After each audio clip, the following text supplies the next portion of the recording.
este acto que organizamos hoy es de agradecer que fuera nuestra buena amiga Rosa Gómez la que nos pusiera en el camino de encontrarnos con Dora María Telles Argüello y desde luego poder hacer en la sociedad económica junto con la Casa América, y saludo especialmente a José Antonio Sierra,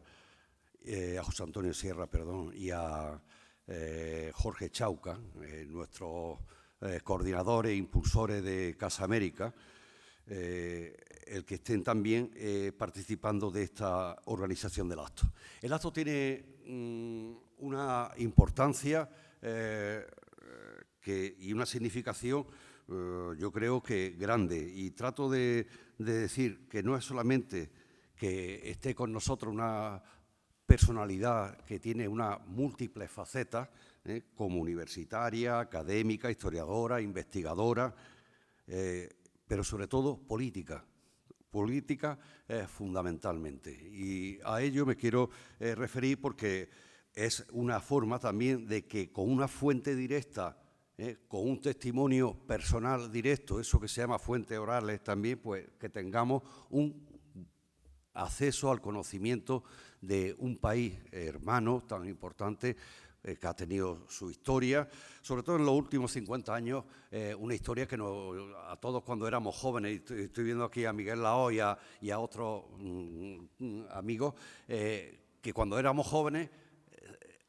seguíamos los pasos que pasaba en el 78, 79, 75, que ya estaba la cosa allí en Nicaragua. Y creo que como preocupación por aquello. Ahora estamos hablando de la fraternidad universal. Es verdad que hoy el mundo está un poco trastocado, pero conviene ir conociendo las piezas en cada sitio, identificando qué ocurre en cada sitio, y esta es la finalidad que tiene este acto, conocer y, por supuesto, conocer en la actualidad con los problemas que están dando lugar. Por lo tanto, es para nosotros un privilegio, Dora, tenerte aquí en la Sociedad Económica Amigos del País. Tener a una protagonista de 50 años de la historia de Nicaragua. No se puede escribir nada en Nicaragua sin hablar de Dora y de lo que ha representado Dora en estos 50 años en Nicaragua.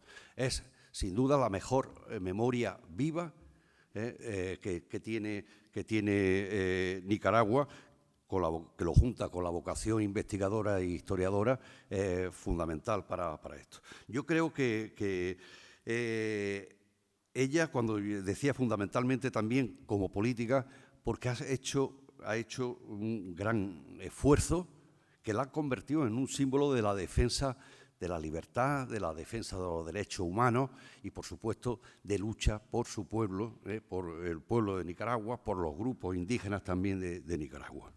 Y yo creo que en ese sentido, decir quién es, pues me van a permitir, aunque ya lo conozcan y lo hayan visto en la tarjeta de invitación, decir que fue comandante de la etapa revolucionaria en la guerrilla, que derrocó a los Somoza en el año 1979. Fue también después miembro del Consejo de Estado en esa etapa ya revolucionaria de los años 80 que se inicia. Fue ministra de Salud. Fue también después, en el año 1990, cuando se produjo la derrota electoral, diputada por el Frente Sandinista de Liberación Nacional, y ha sido un gran elemento de esa primera etapa de transformación, de modificación que se produce en Nicaragua.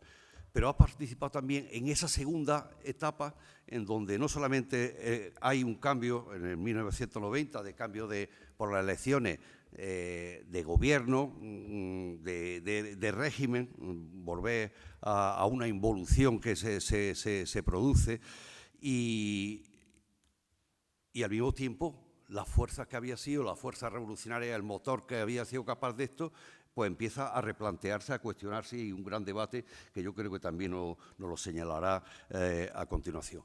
Pero ese gran debate da lugar a una definición de decir, hace falta más cultura política, hay que dotar de cultura política, algo que nos falta también en España, porque posiblemente la desaparición de formación para la ciudadanía era un tema fundamental.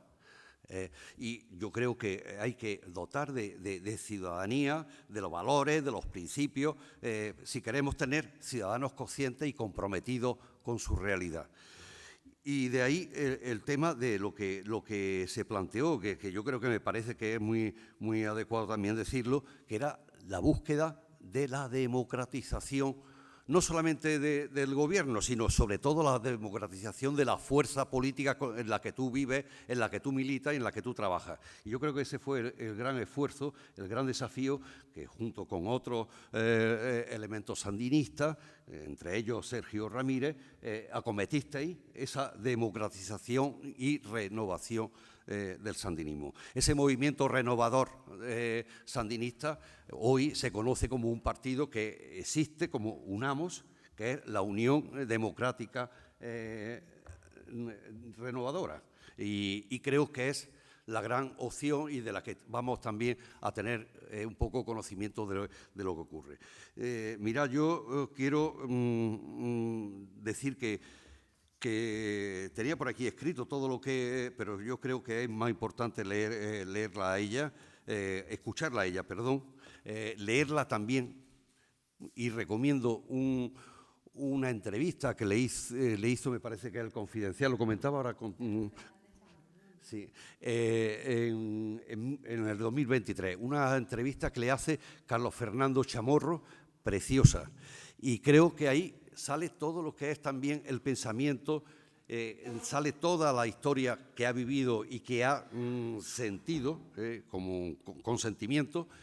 Una entrevista preciosa, si la pueden ver en internet, Carlos Fernando Chamorro o Dora María Telle Argüello lo van a entender mejor y completarán esta charla o esta confesiones que nos haga o estas declaraciones que nos quiera hacer también ahora aquí. Yo solamente creo que, como todos los que estamos aquí, nos preguntamos, Dora, ¿cómo está hoy en Nicaragua? Pasó el legado del 79, ese legado revolucionario de cambio radical.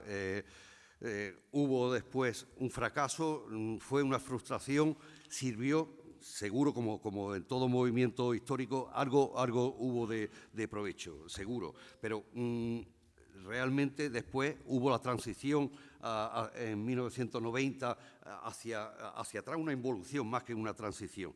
Y después vivimos hace 6 años la insurrección cívica de abril, mayo y junio, los 100 días de Nicaragua, que también estábamos pendientes qué pasaba en Nicaragua. Y sobre todo, bueno, qué ocurre con quien era un revolucionario capaz de sustituir y derrocar a los Somoza, a la familia Somoza que dominó y aplastó al pueblo nicaragüense. Pero ese revolucionario hoy es el modelo, es como un clon de Somoza, porque de alguna forma, desgraciadamente, es un régimen dictatorial de la familia, una dictadura de la familia Ortega, de Adrián Ortega y Rosario Murillo.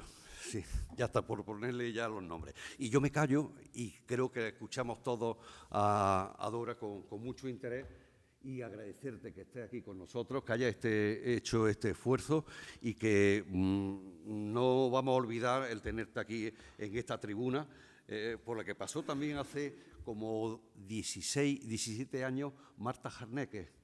También estuvo aquí dándonos una conferencia en el tema este.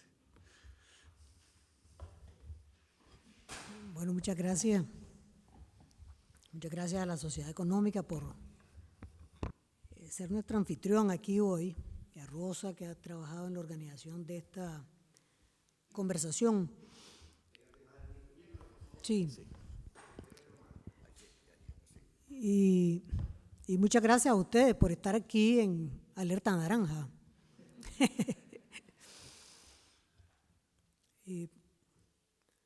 Yo quiero comenzar un poco de ahora para atrás, ¿no? Para que los hechos digan más de lo que puedo decir yo. El 22 de noviembre, el gobierno introdujo en la Asamblea Nacional un proyecto de reformas constitucionales que prácticamente reforma la totalidad de los artículos de la Constitución nicaragüense.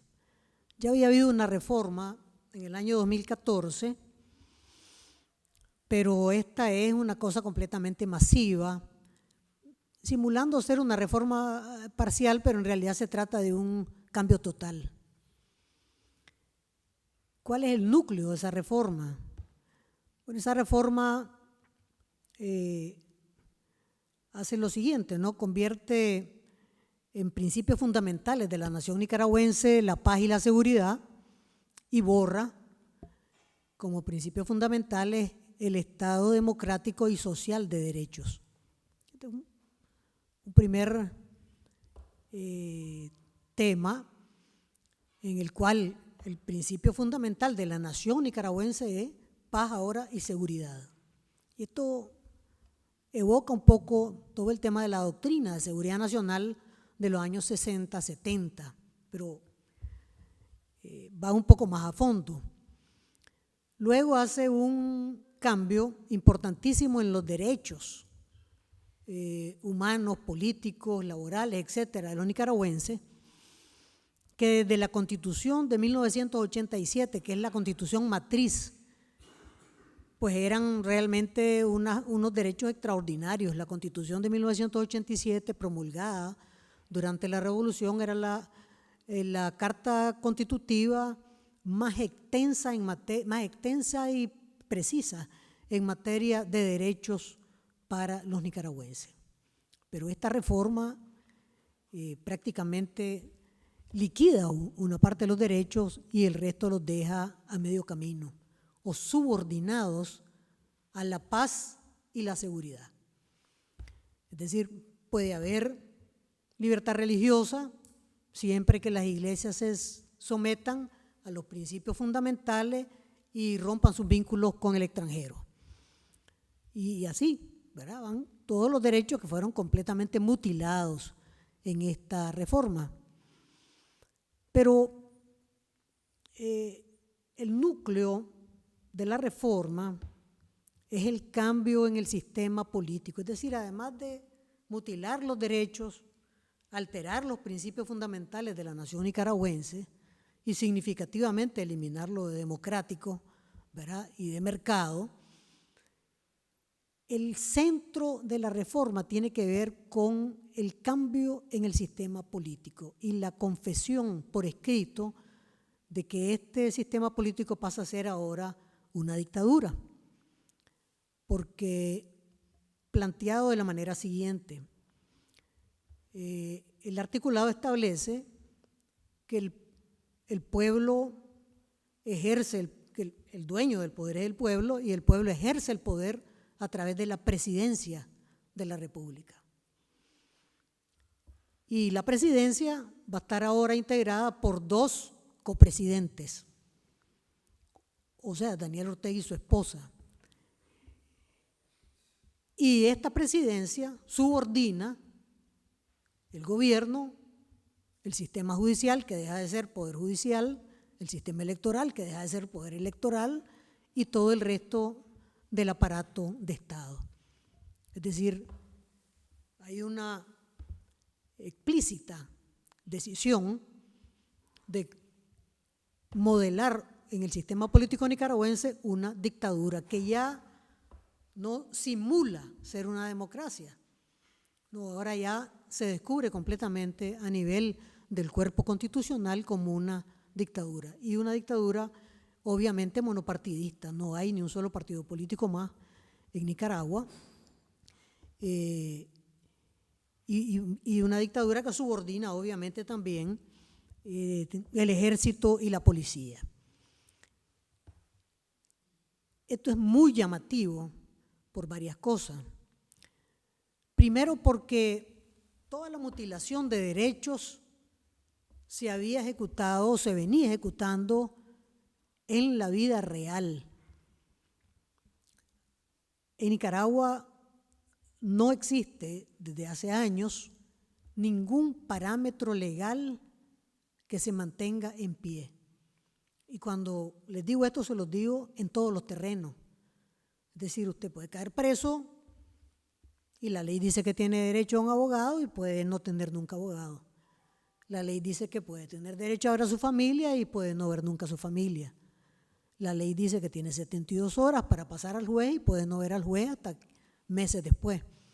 La ley dice que necesita allanamiento, una orden de allanamiento, y la policía puede allanar su casa y parte sin novedad. Y además pueden allanarla vestidos de civil, sin orden de allanamiento, sin papeles, sin identificación. Es decir, y eso estamos hablando en el ámbito penal, pero podemos hablar en el ámbito económico, comercial. Es decir, no hay ningún límite, ninguno, absolutamente ninguno, al cual se pueda tener la ciudadanía en Nicaragua, en términos económicos, en términos comerciales, en términos de los negocios, en términos penales, en materia de cualquier tipo de derecho. Es decir, nadie ha podido hacer una huelga en Nicaragua desde el 2006. Y los que se atrevieron a hacerla terminaron presos. Unos trabajadores de la zona franca lo agarraron, lo metieron preso y ya está, ¿verdad? Porque el derecho de huelga está muerto, porque no hay ningún referente legal en el país. Eso ya lo sabíamos, estamos viviendo con eso y hemos estado enfrentando eso. Que lo pongan por escrito es llamativo, ¿verdad? Porque podían haber seguido disimulando, pero bueno, ahora lo pusieron por escrito. Lo segundo es que Ortega y Rosario Murillo vienen jugando como una dupla de poder desde hace ya muchos años. Rosario es actualmente vicepresidenta y con esta reforma pasaría a ser copresidenta.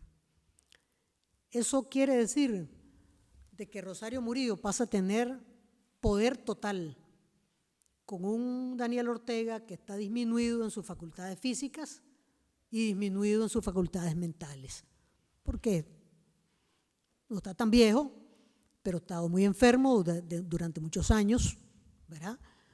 Sale una vez cada 40 días, siempre en la noche, con una elaboración mental sumamente dificultosa, de manera que Rosario Murillo ha venido acaparando el poder, pero con la sombra de Daniel Ortega. Ahora Rosario Murillo asciende a copresidenta y esto va a ser ejecutado a partir de enero del año que viene, cuando se apruebe en segunda legislatura la reforma. Pero esto coloca a Rosario en un plano prácticamente superior a Daniel Ortega, ¿verdad? Es decir, él pierde poder, ella gana poder total. Y pues uno piensa de que algo está pasando en la sede de la familia Ortega Murillo por la velocidad con la que fueron hechas las reformas constitucionales. Es decir, el 22 fueron introducidas en la Asamblea Nacional y el 23 fueron aprobadas. Es decir, los diputados no tuvieron tiempo ni siquiera para leer los 150 artículos que estaban reformando. Pero solo apretaron el botón, dijeron que sí y suficiente. Y junto a eso se aprobaron un grupo de leyes adicionales más que completa el marco represivo de los Ortega Murillo. ¿Cuál es el punto? Pareciera ser que hay un proceso acelerado ahora, que ya viene trabajándose por lo menos durante todo este año, de deslizar la sucesión de Daniel Ortega. Pasa un poquito de agua.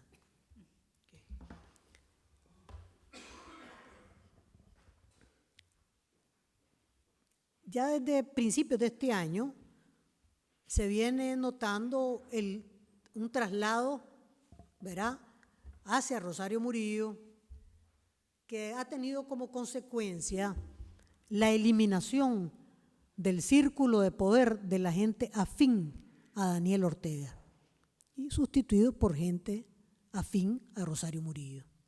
Una persona sumamente paranoica y desconfiada, que quiere sus propios incondicionales. Ahora, a partir de enero, ella va a aparecer revestida con el poder formal y entonces Ortega puede irse replegando, si se trata de replegarse, como hizo Fidel en su oportunidad, que se replegó y le dejó el canasto a Raúl, ¿verdad? Puede replegarse o simplemente ya está en una situación terminal desde el punto de vista de su salud. Esto coloca al país en otro punto, pero en otro punto. Primero, que es una dictadura explícita, volcada en el cuerpo constitucional, con mutilación de los derechos y una transformación radical del sistema político. Porque bueno, pues también se sumaron un año de periodo, ¿verdad? Es de 5, entonces ahí pusieron que ahora va a ser de 6 años, para evitar enfrentarse a una presión para elecciones limpias en el 2026 que correspondían las elecciones. Pero ahora se recetan un año más, el 2027, es posible que en el 2027 o 2026 digan pues que el periodo se pasa 2 años más. Eso no es del todo improbable. ¿Qué ha significado el que de hecho se haya estructurado esta dictadura dinástica en el país? Yo voy a hacer un resumen que creo que vale la pena. A la fecha de hoy, bueno, no hay ningún partido político legal. Todos han sido eliminados. 5.000 personas han pasado por las cárceles desde el 2018 a la fecha. Es decir, unos menos tiempo, unos más tiempo.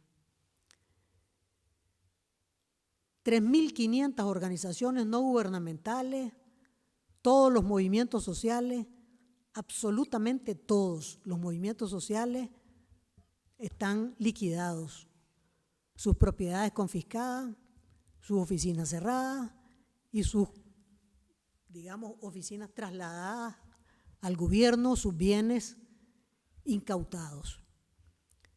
23 universidades privadas, incluyendo la Universidad Centroamericana de los Jesuitas, que era probablemente la universidad de mayor calidad en el país. Esa fue cerrada y confiscada. Y la orden de los jesuitas fue declarada ilegal.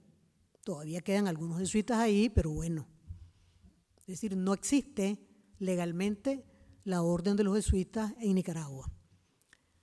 Todos los medios de comunicación independientes fueron cerrados, periódicos, radio, televisión. Los periodistas, quedan 2 o 3 periodistas dentro del país. Uno de ellos encarcelado hace 20 días, que está ahí todavía, y del que nos dijeron hoy que estaba en una condición realmente mala, ¿verdad?, dentro de la cárcel, y había tenido un intento de suicidio, porque son unas condiciones carceleras perversas. De manera que los medios de comunicación nicaragüenses operan desde fuera de Nicaragua. Ellos operan desde fuera del país. Órdenes de monjas cerradas, su inmensa mayoría. Las monjas fueron sacadas a medianoche de la mayor parte de sus asociaciones y conventos, puestas en la frontera y confiscados sus conventos.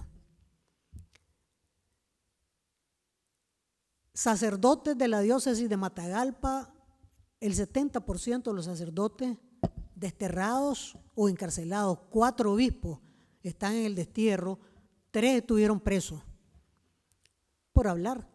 Pues el último que fue desterrado dijo de que un alcalde era hereje, porque le ponía una música en la puerta de la catedral cuando el obispo estaba dando misa. Entonces el obispo dijo en la homilía, este es un hereje, ¿verdad? Eso fue en la mañana, por la tarde lo llegaron a recoger, él es el presidente de la conferencia episcopal, y lo fueron a depositar a la frontera con Honduras, y punto. La iglesia de Nicaragua está totalmente silenciada. La gran novedad de esta semana es que el Papa hizo una carta pastoral muy moderada, muy elegante, sobre Nicaragua. En el Ángelus de hace unos 4 o 5 días tocó el tema, también con mucha elegancia, y le quitaron la veda de hablar a Monseñor Silvio Báez, que era uno de los más duros, y lo habían silenciado. Entonces parece que el Vaticano algo va a comenzar a decir, pero una iglesia totalmente silenciada. Las iglesias evangélicas igual. Es decir, estamos hablando de que esta dictadura dinástica, familiar, en los últimos años desarticuló absolutamente el tejido social nicaragüense. Del 2018 a la fecha, el 12% de la población ha salido del país por exilio, destierro, desplazamiento forzado, emigración económica, emigración política. 12% de la población, el país se ha quedado sin su capital humano probablemente más calificado, sin mano de obra, sin recursos para la economía, y está viviendo, como es lógico, de las remesas familiares que están por arriba del valor de las exportaciones de Nicaragua. Entonces, para los Ortega Murillo es un negocio provocar la emigración. Le es rentable hacer que la gente se vaya del país, porque se apropian de sus propiedades y además pues recibe un dinero. Esta es la condición que se ha construido en el país en estos últimos años, estos últimos 6 años gravemente. Cuando sucedieron las protestas del 2018 es porque todo el mundo estaba topado, ¿verdad? Topado del hostigamiento, del control, de la manipulación, de las agresiones a todos los niveles, de las agresiones a los jóvenes de las universidades, de las agresiones a los jubilados. Es decir, es un modelo que ataca a toda la sociedad.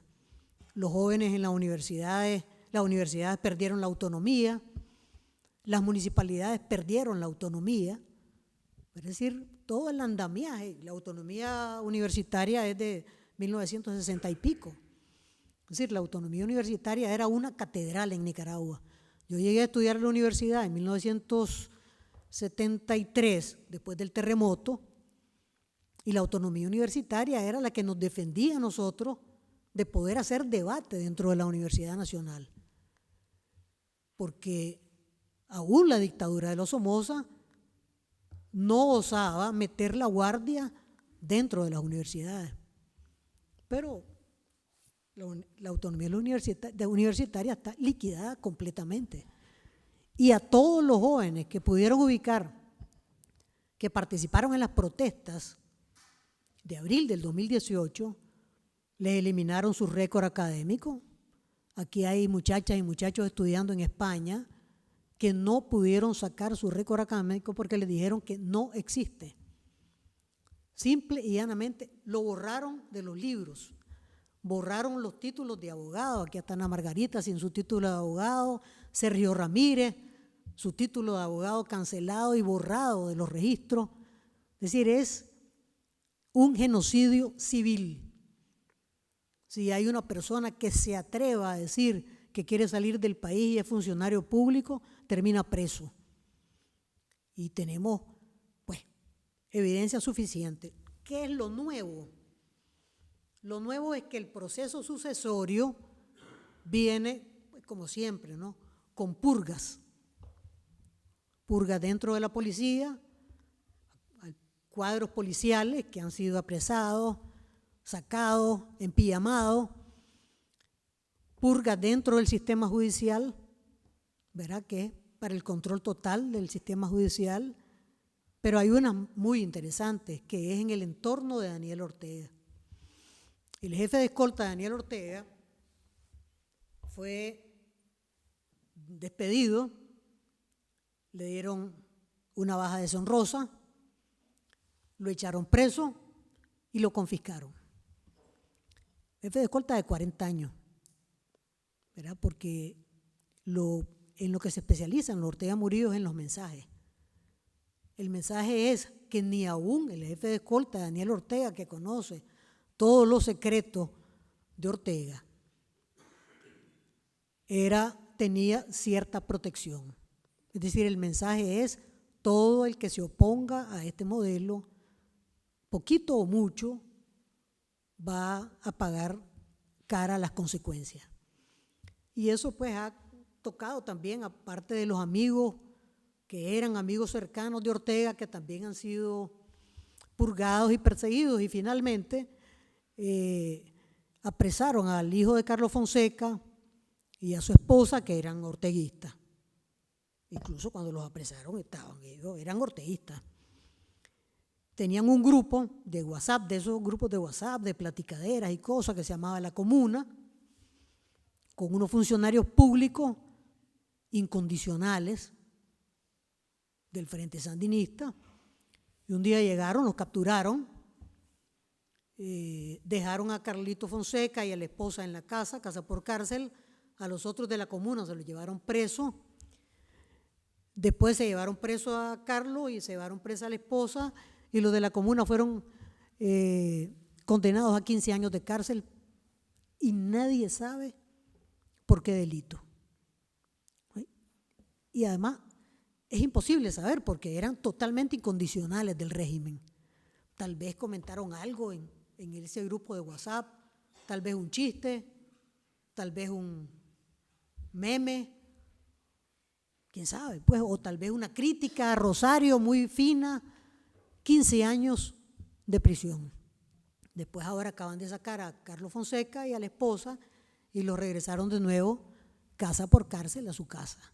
Es decir, la purga alcanzó ya dentro del Frente Sandinista, dentro de sus propias filas, purgando líderes locales, purgando alcaldes, purgando secretarios de los consejos municipales, sacando secretarios políticos. Es decir, ya ahora están volcados hacia adentro del Frente Sandinista. Todo el que sea sospechoso de no ser suficientemente incondicional, aparentemente, con Rosario Murillo, va afuera, y además acusado de corrupción. Y aunque no lo echan preso, pero con solo que lo acusen de corrupción, lo están amenazando de echarlo preso si relincha, como decimos nosotros.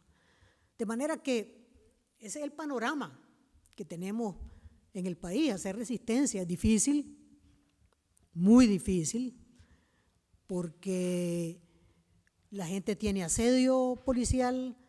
Los líderes locales que tuvieron alguna relevancia antes están obligados a ir o día de por medio o diario o una vez a la semana a firmar a la policía.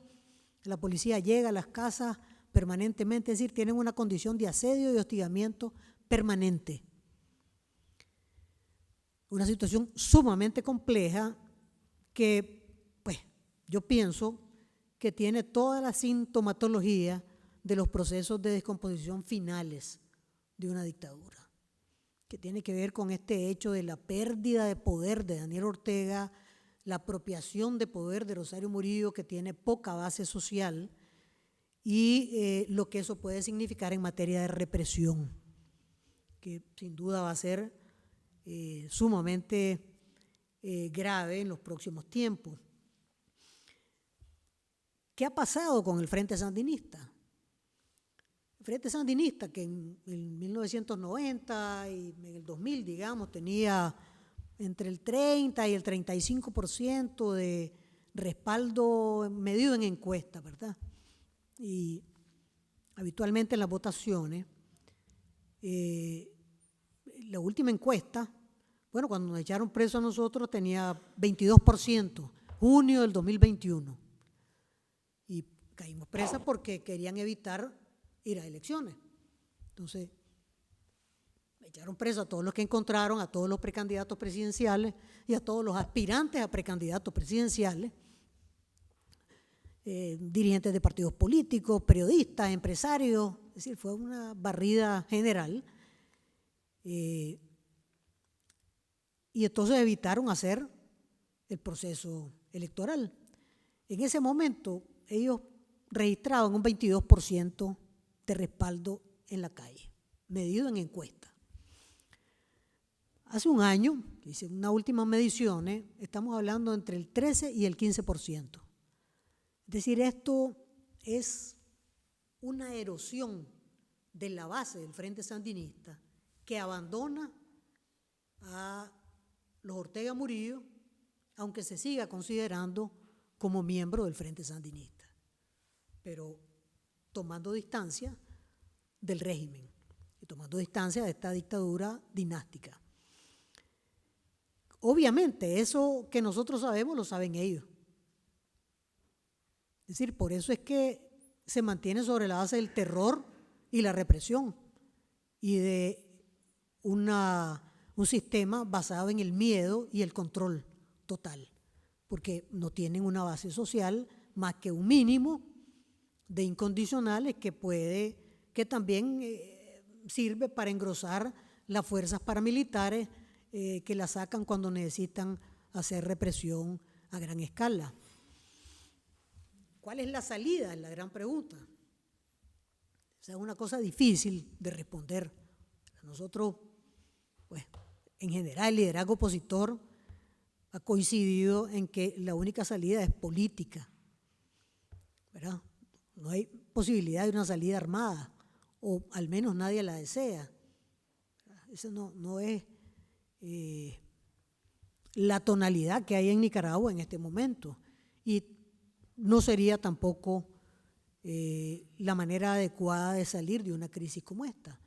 De manera que hay que construir, ¿verdad?, las opciones lentamente y empujar las circunstancias que permitan llevar al régimen a un punto de tener que realizar elecciones en el país para encontrar una salida política por la vía electoral, que es la única manera. No hay otra manera de arbitrar ese asunto.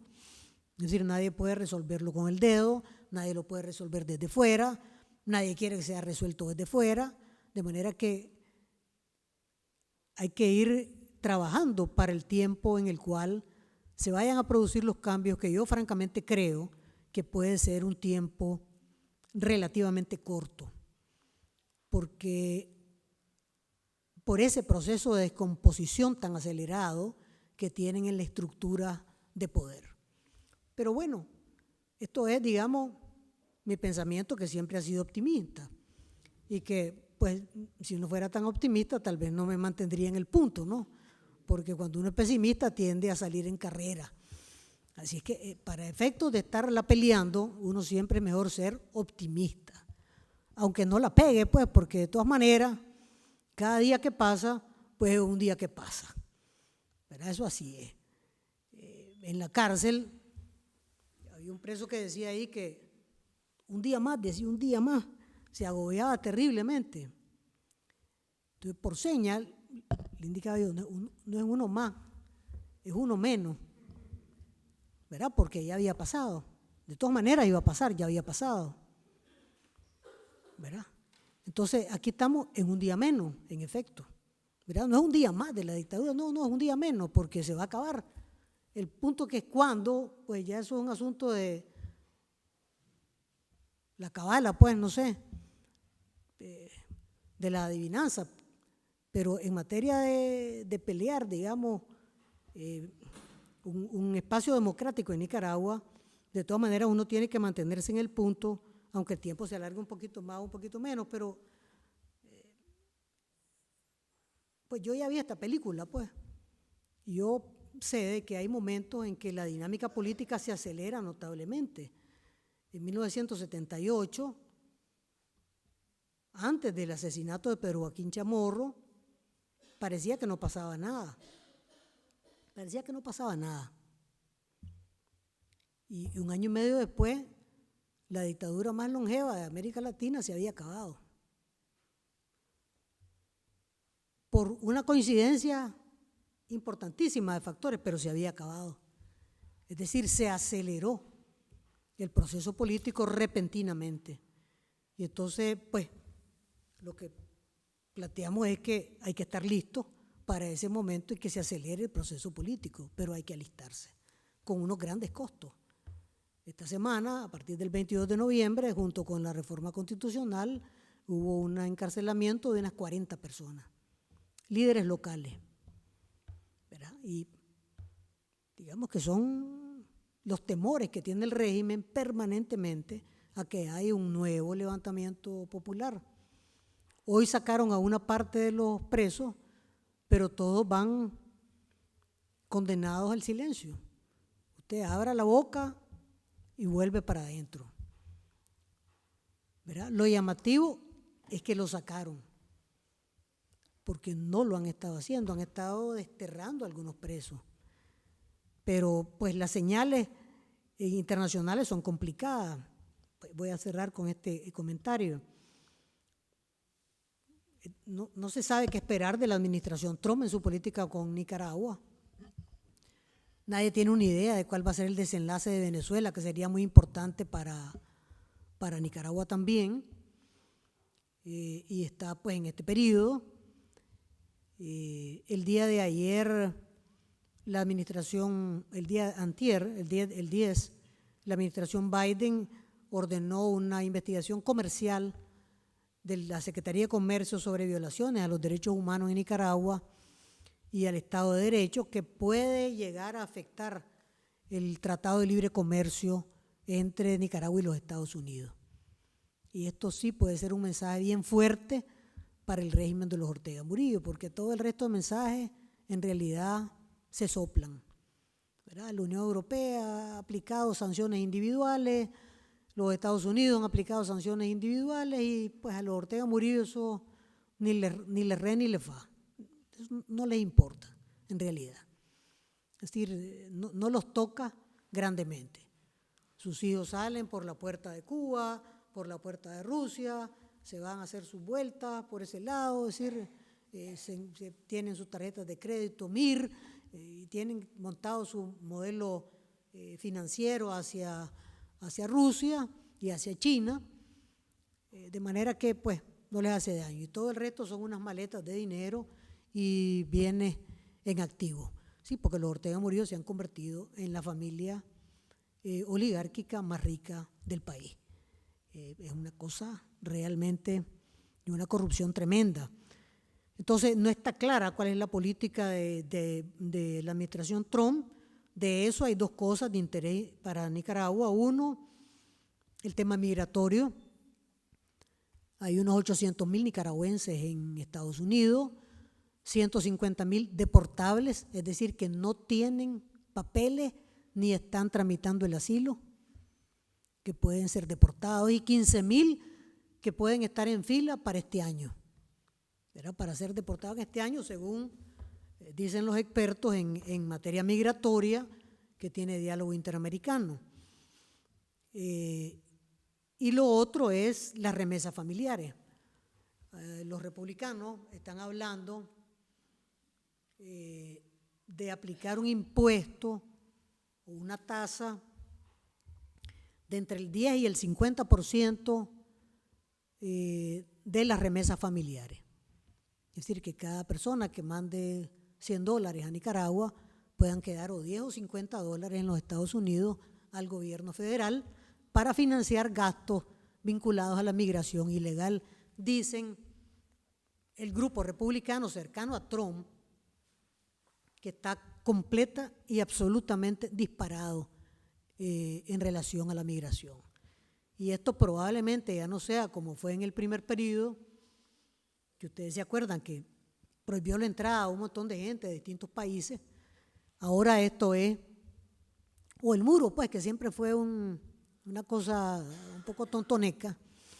Aquí estamos hablando de deportación. México dice que no van a recibir deportados que no sean mexicanos.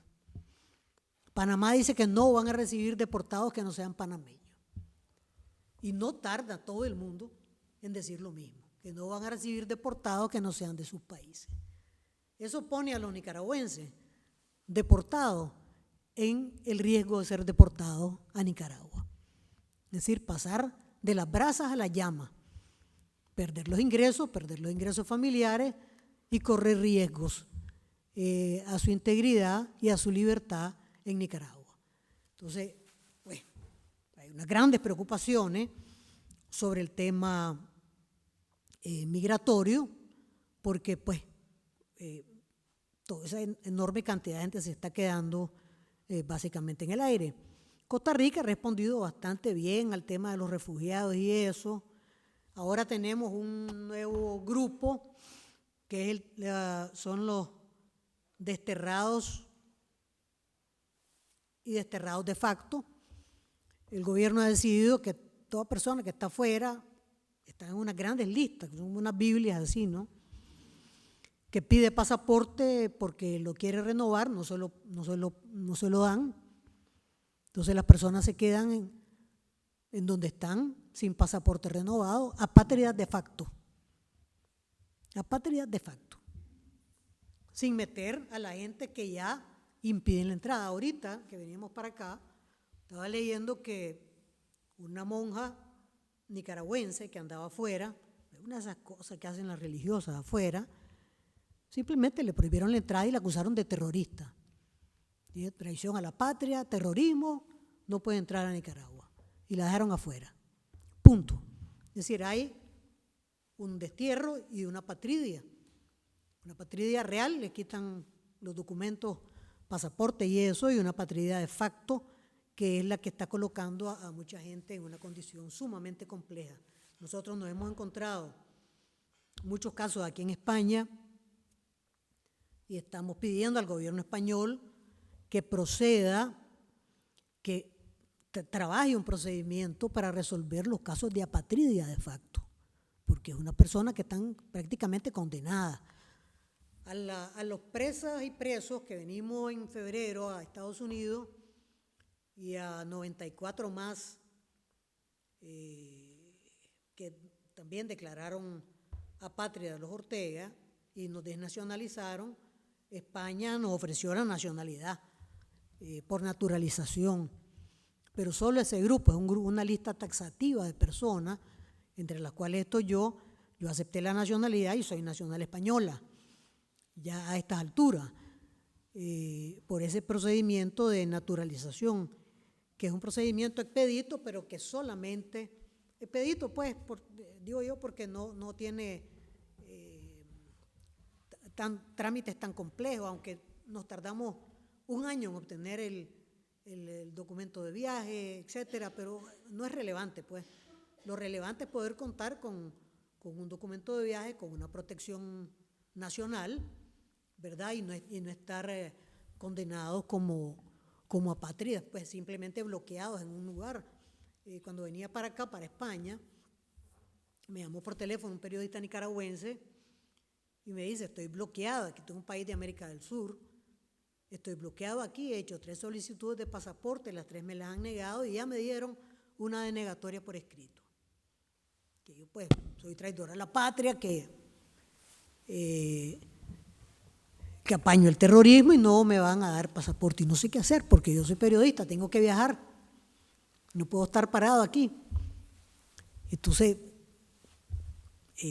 pues, tenemos que ver qué hacer, entonces estamos haciendo una solicitud al gobierno español en esa dirección, que apoye con un procedimiento para garantizar un documento de viaje o una nacionalidad a estas personas que han quedado como apátridas de facto, que son pues ya varios centenares registrados por el Consejo de Derechos Humanos de Naciones Unidas, aunque mucha gente simple y llanamente no quiere decir, ¿verdad? Es decir, aquí en España trataron de hacer una encuesta y hay gente que no quiere contestar, no quiere responder pues porque tiene miedo de sus datos, tiene miedo de que la información salga, tiene miedo de que los Ortega sepan y los pongan en otra lista peor, es decir, es este miedo que ha calado aún en los nicaragüenses que se encuentran fuera del país. Así es que yo les menciono esto para tener el apoyo de ustedes en esa dirección, en esa gestión, que es muy importante como gestión humanitaria, pues solidaria, con gente que pues está en una condición sumamente difícil. España ya ha aprobado un procedimiento nuevo para las acreditaciones profesionales, que tenía un procedimiento más engorroso, y hace no sé, tal vez un mes o un par de meses, sacaron un procedimiento más expedito, más fácil, que le permite a profesionales pues, acreditar sus títulos, sus cosas y poder trabajar en su profesión aquí en el país, ¿no? Entonces, eso puede estar más o menos resuelto. Lo otro es el gran problema que tenemos pendiente. Yo me quedo aquí aunque quieran, para platicar pues con algunas otras preguntas y aprovechar a tomar algo de agua. Buenas tardes. Gracias por tu charla, Dora. Y yo quisiera saber si a nivel de exilio estáis organizados, se está haciendo algo en distintos países donde haya gente de Nicaragua exiliada, y también con qué apoyos reales cuenta el régimen actualmente. Y un tercer apunte, que he oído que rusos y chinos quieren hacer, no sé si a lo mejor es un bulo, pero como hay tanta desinformación actualmente, un canal que cruce Nicaragua digamos que paralelo al de Panamá. ¿Qué es lo que hay de cierto en esta información? Bueno, el exilio es un estado o estadio sumamente complejo y duro. Es de una dureza realmente feroz. Es muy difícil. Es decir, eso, exilio y destierro son unos desgarramientos humanos poderosos. Y además, junto con exilio y destierro, ha venido la pérdida de propiedades de todos estos grupos de exiliados, porque son propiedades confiscadas. Y estoy hablando de que el exiliado, precisamente como tal exiliado, digamos, somos personas con bastantes traumas, bastante. El proceso de asentamiento es complejo. El proceso de incorporación a otras sociedades ha sido difícil para la mayoría. La sobrevivencia económica ha sido durísima. Es decir, mucha gente está con la cabeza metida completamente en el trabajo, en sobrevivir, con presión de sobrevivencia intensa. Y apenas, pues, hace poco tiempo ha comenzado unos procesos de organización de exiliados. Aquí estábamos hablando nosotros con la gente del partido de UNAMOS, están montando la red, por lo menos la red nuestra en España, y a tratar de organizar a partir de ahí a todo el resto de migrantes nicaragüenses para apoyar a ver cuáles son sus problemas aquí, ¿verdad? Porque la gente tiene una cantidad enorme de problemas, algunos por desconocimiento, no saben para dónde agarrar, no saben a qué remitirse, no saben cómo proceder.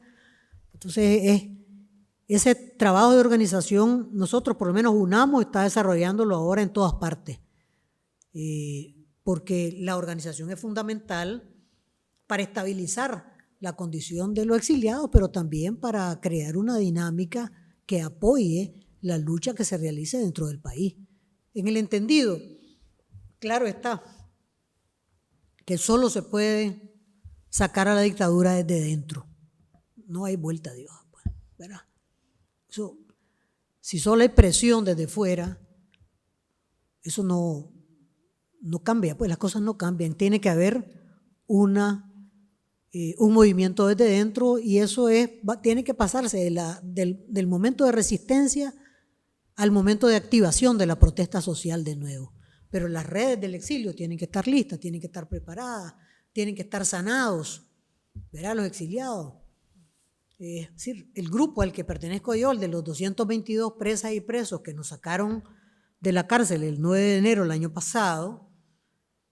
Es un grupo bien plural que tiene pues personas con un nivel de traumas elevados y otros menores. Unos que sí han tenido procesos de trabajo mayor, otros que han tenido poco trabajo de sanación. Entonces, la organización ayuda mucho en esto y es fundamental, en efecto, la organización del exilio. ¿Qué apoyos tiene el régimen de Ortega? Ahorita está colgado de los chinos y de los chinos, porque los rusos no dan ni un centavo. Esa es la verdad. Es decir, España hizo una donación de 15 millones de dólares este año, la donación de España para Nicaragua es de 15 millones de dólares al año 2024. Pues los rusos no llegan a donar 15 millones de dólares. ¿Verdad? Lo que hacen los rusos es dar asistencia en materia de inteligencia, en materia de espionaje, en materia de represión. Todavía no les han enseñado a tirar a la gente por las ventanas porque en Nicaragua no hay muchas casas de varios pisos. ¿Verdad? Como son especialistas en Rusia, pues que todos los opositores relevantes se caen de un quinto piso, de un sexto piso, ¿verdad? Pero pues digamos que la asesoría es básicamente de inteligencia y además los rusos tienen una base de inteligencia informática en Nicaragua. Ellos tienen ahí sus antenas, sus cosas. Habían hecho eso con un pretexto de que iban a poner este sistema Glasnost, que nunca se puso porque pues el internet ruso, ¿no? Y entonces, bueno. Y los rusos pues tienen bastante problema. Ya ustedes vieron que en Siria lo único que pudieron hacer fue sacar a su gente, ¿verdad? No quisieron meterse porque puede ser otro Afganistán y ellos ya tienen un frente abierto en Ucrania. Entonces pues salieron de ahí. Los rusos habían estado hablando de una construcción de unas bases de aprovisionamiento para los submarinos rusos en el Caribe nicaragüense. Pero se armó un escándalo y entonces después rápidamente se replegaron. Así es que con Rusia las relaciones son de carácter geopolíticas, pero no tienen significación económica. Los chinos, pues, no regalan nada, pero nada. Los chinos no le regalan nada a nadie. Ellos lo que hacen es dar como una muestra gratis, pues cuando llegan a un país, llegaron a Costa Rica, se arreglaron con los ticos hace años, hace como 10 años, 15 años, y entonces le regalaron un estadio de fútbol a la manera china, hecha por chinos, con maquinaria china, con materiales chinos, entregaron la llave y levantaron todo y se fueron. Es decir, eso es la manera como operan los chinos. En El Salvador le hicieron una biblioteca nacional a Bukele, ¿verdad? Un elefante blanco muy bonito, pues que es como para verlo, y pues se lo entregaron y se fueron. Pero los chinos hacen eso porque ellos, su manera de operar, es decir, su manera de hacer geopolítica es comercial. Es decir, ellos están enfocados no en colocar bases militares, ni asesores militares, ni nada de eso. Ellos están enfocados en vender y comprar. Y, mejor dicho, en vender y vender y medio comprar. Entonces, Nicaragua, como toda América Latina, está inundada de productos chinos por una razón muy simple. Los productos chinos son baratos. Son de peor calidad. ¿Y qué le importa a uno si uno es pobre? ¿Verdad? Yo tuve que comprar una vez una cerradura, ya no me gustaban los reales, y había una cerradura china baratísima. Yo sabía que me iban a durar una cuarta parte del tiempo, pero yo ganaba tiempo. Uno compra el producto chino. Mala calidad, pero es bien barato. Y esta economías como la de Nicaragua, la gente lo que compra es lo barato.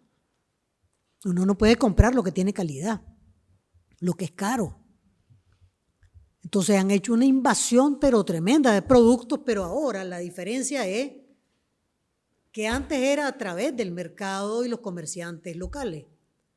Ahora son chinos establecidos con sus supermercados, con sus tiendas, con sus edificios, mayoristas, minoristas, y tienen aterrorizados a los comerciantes nacionales, porque ya no les venden los productos, sino que es simplemente competencia a muerte, ¿verdad?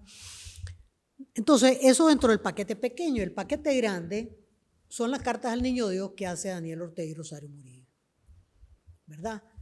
Entonces, primera carta al Niño Dios, un aeropuerto, que es un elefante blanco enorme, no sé si va a servir alguna vez, ¿verdad? Entonces, los chinos no tienen problema. Ellos firman un préstamo, ¿verdad? Hay que pagarle el 20% por adelantado y ellos hacen igual que la operación del estadio de fútbol en Costa Rica. Llevan los chinos, traen los materiales de China, la maquinaria de China, construyen y se van. Que el país no le sirve el aeropuerto, ese no es problema de ellos. El problema es el gobierno. Y entonces el gobierno tiene una lista de petición de créditos a los chinos y todos los meses se aprueba un nuevo crédito a contratarse con empresas chinas, no con el gobierno chino, ¿verdad? Y el tercer nivel de la penetración china son las mineras. Es decir, los chinos, las empresas chinas ya tienen la mayor cantidad de concesiones mineras en todo el país para extracción de oro, ¿verdad? Superando ya a las canadienses y superando a las colombianas. Barrieron con todas las posibilidades de explotación de oro, tienen todas las concesiones en la mano. Para minería, como ustedes quieran, a cielo abierto, con túneles, como les dé la gana, con cianuro, sin cianuro, al gusto.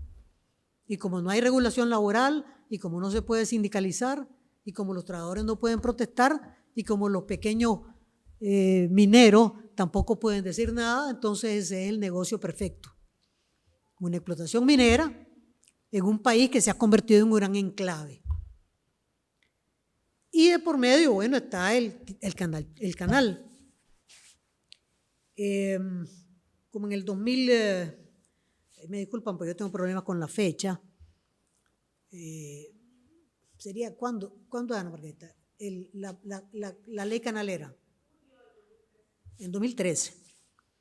Aprobaron una ley que era una concesión canalera, igual en 24 horas, una ley de este grueso. La ley básicamente decía lo siguiente: se le otorga a la empresa HKND, del empresario Wang Jin, ¿verdad? Una concesión total de tierras que vaya a necesitar para la construcción de un canal interoceánico que cruce el lago de Nicaragua. La concesión incluye cualquier terreno adicional que esté en cualquier parte del país que la empresa canalera considere que es de utilidad para la obra. O sea, podían confiscar a alguien en Nueva Segovia, al norte, aunque el canal pasara por el sur. Y le otorga autonomía en la legislación laboral y absoluta plena capacidad para regular la parte de seguridad del tramo canalero. Eso ni siquiera los Estados Unidos llegaron a hacerlo en el Canal de Panamá. O sea, eso fue un escándalo tremendo. Y entonces, claro, con la ley en la mano, porque los campesinos no se daban cuenta, nos fuimos al campo a decirle, mire, vienen sobre usted, y después la gente no creía. Cuando se dio cuenta, habían unos chinos que entraban a la propiedad y comenzaban a medir los terrenos, sin decir con permiso. Con permiso, buenos días, no, nada. Los chinos que solo hablaban chino llegaban a medir los terrenos, a sacar la topografía de los terrenos. Entonces se hace un levantamiento campesino que dura tiempo. Después, el proyecto hace una primera inauguración que iba a estar listo en 5 años, con unos grandes mapas, con unos grandes estudios y unos grandes planos y unas esclusas y el nombre de la esclusa y todo, y cientos de millones de dólares regados. El proyecto hacen una primera inauguración, lleva unos tractores a un punto, comienza la gran obra del canal, toman la foto, 3 días después los tractores ya se los han llevado porque eran prestados, para tomar la foto y hasta ahí llegó. Y entonces el empresario Wang Jing desaparece. Y desaparece de Nicaragua, pero también desaparece de China.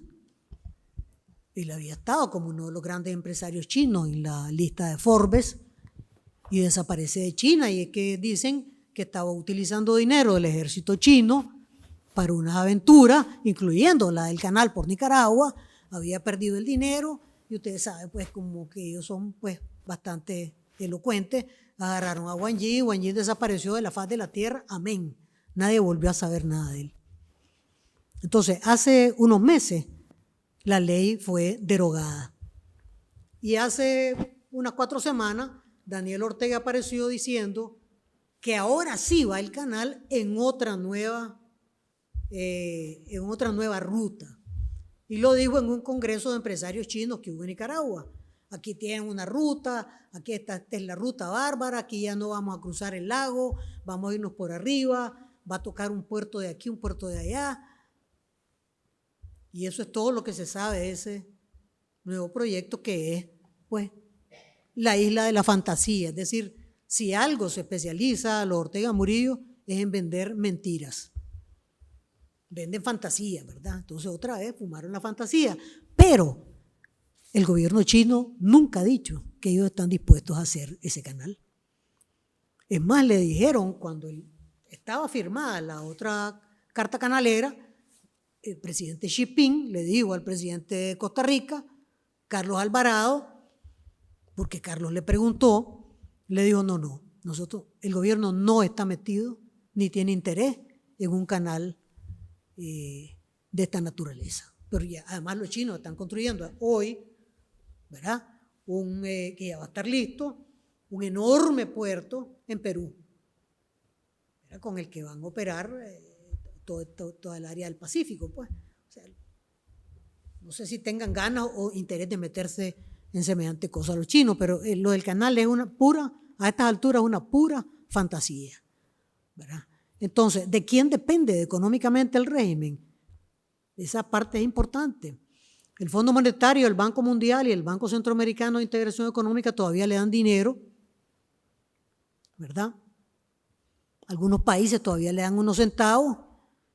La Unión Europea le da unas donaciones pequeñas y pues eso es todo los fondos disponibles que tienen. No tienen más dinero de otra parte. Pero eso los obliga a también hacer un ajuste en el gobierno y han estado cortando instituciones, desapareciendo algunas instituciones grandes, pues, programas completos que han estado recortando porque hay deficiencia de flujo de fondos. Pero básicamente, pues, el Fondo Monetario Internacional, el Banco Mundial y el Banco Centroamericano de Integración Económica y el BID son sus ayudantes. ¿Cómo es posible que estos sigan dándole dinero? ¿Verdad? Porque estos banqueros argumentan de que ellos son banqueros, pues. Los derechos humanos no es su problema. Bueno, nunca ha sido, pero dicen que no es su problema, pues. ¿Verdad? Pero el Banco Centroamericano de Integración Económica, que maneja mucho dinero, tiene unos directores que son centroamericanos y otros directores externos. El Banco Mundial, el Fondo Monetario, tiene directores donde están los Estados Unidos que no han ejercido nunca el derecho de veto al dinero que se le da al régimen de los Ortega Murillo. Y el Fondo Monetario, ya saben ustedes, pues, que vive feliz con el panorama financiero nicaragüense, ¿verdad? Porque está todo mantenido bajo control, todas las recomendaciones del fondo se hacen exactas, sin ningún problema. Entonces, esa es la condición económica no es buena de ellos, ¿verdad? Y va a quedar mucho más al descubierto en los próximos tiempos, ¿no? Miguel Ángel. Muchas gracias, doña Dora María, por esta conferencia que a mí me ha dejado, la verdad, que muy preocupado. Yo creo que el adjetivo que se puede decir de la situación actual de Nicaragua es que es espeluznante. Es que no sé qué adjetivo se puede describe mejor esa situación. Es que es una dictadura, a mí me parece hasta benigno decir que solo es una dictadura, es una ultradictadura, es mucho más eso. Se ha cargado todas la red social, se ha cargado a todas las personas que tenían alguna posición política de oposición, a cualquier grupo, todos los han mandado fuera, apátridas, y solo queda el grupito y los que se benefician, me imagino, porque habrá gente que se beneficia de esa situación, porque que si no estarían... Estas personas tienen que morir o por enfermedad, parece que hay uno que está allá cerca, o por muerte violenta. Es que a mí tampoco me gusta la muerte violenta, pero es que yo creo que muchas veces que no hay otras soluciones, es que yo no lo veo. Las otras dictaduras que le apoyan, como son China, Rusia, Venezuela, otras, no van a mirar por otro lado contra eso de los seres humanos. Y las democracias es que tampoco tienen así herramientas como para eso. Individualmente, sí, vamos a dar así una cantidad de gente individualmente que son, les vamos a hacer sanciones individuales, y eso, pues miran para otro lado y dicen, ¡ay, qué gracia! Eso nada. La economía. Yo creo que a lo mejor la economía. ¿Quién es el socio más importante ahora mismo de Nicaragua? Estados Unidos, imagino, ¿no? Eso, de los intercambios comerciales. Sí. O sea, donde más... como no sea rompiendo todos los acuerdos y bloqueando alguna cosa de esas, pues es que no lo veo una salida. Porque desde dentro el Frente Sandinista tendría un apoyo del 20 y tantos %. Sí que he entendido bien hace pocos años, ¿no? Sí. Pero es que no se puede mover nadie, porque es que el que se mueva se lo cargan, lo hacen desaparecer. Y los que están ustedes de fuera pues hacen un trabajo espectacular y importante, pero es para ver si algún día hay algún núcleo interior que pueda resolver esto, que yo lo veo mal. Usted es un poco optimista, pero yo es que no he podido encontrar esas palabras de optimismo para el año que viene. Lo siento, muchas gracias.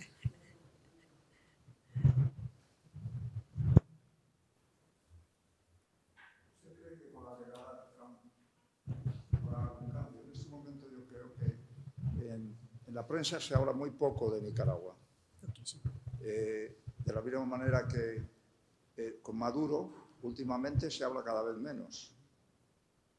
Entonces, las democracias, digamos, los países en Europa está en conflicto en estos momentos de Ucrania, de Rusia, que es lo que ocupa las páginas. Ahora mismo Siria, no sabemos lo que pasa en Siria, lo que va a pasar. Entonces, yo creo que estas dictaduras, claro, se aprovechan siempre de todo esto porque no son noticia y viven en el anonimato. Entonces, ahí la pregunta es, ¿usted cree que con la llegada de Trump podría haber algún cambio? Bueno, pues esa es la gran pregunta, ¿verdad? Porque Trump no es la primera vez que va a estar en el poder, es la segunda.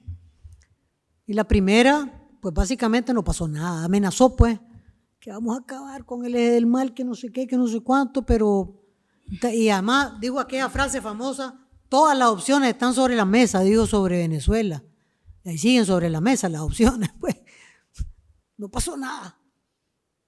Salió Trump, salieron Bolton, salieron todos los que le apoyaban, no pasó nada.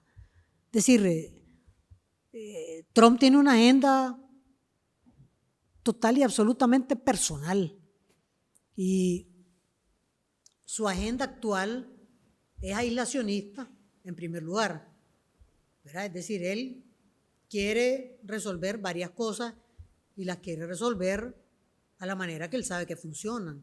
Amenazó a México con ponerle aranceles y a Canadá. 35%. Trudeau salió en carrera a hablar con Trump, México le medio contestó, pero ya logró ponerlos donde los quería poner, ¿verdad?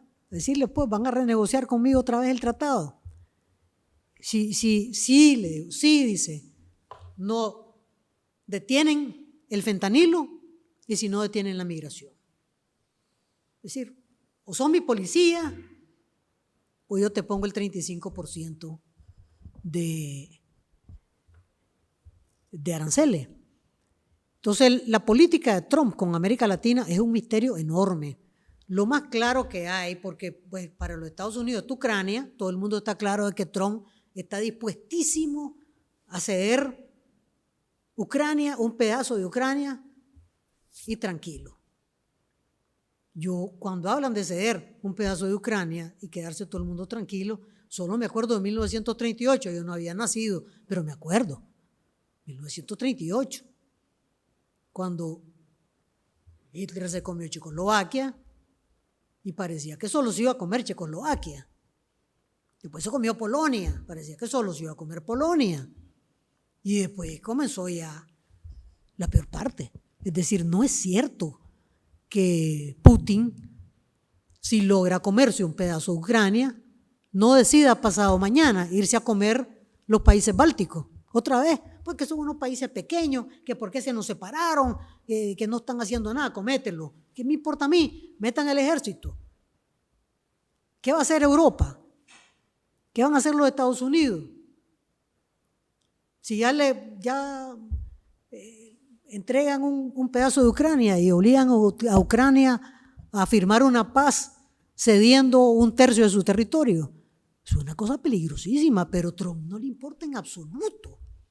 No solo no le importa, le parece que sería buenísima esa salida, ¿verdad? Entonces, y está el tema de Siria, que pues es una moneda en el aire que da vuelta y da vuelta y da vuelta y da vuelta en el aire y uno no sabe para dónde va a caer, ¿verdad? Nadie tiene idea de para dónde va a caer, pues. Es una cosa complicadísima ahí. Está el tema de Israel y Palestina, que no está resuelto, es decir, hay una volatilidad en la política mundial.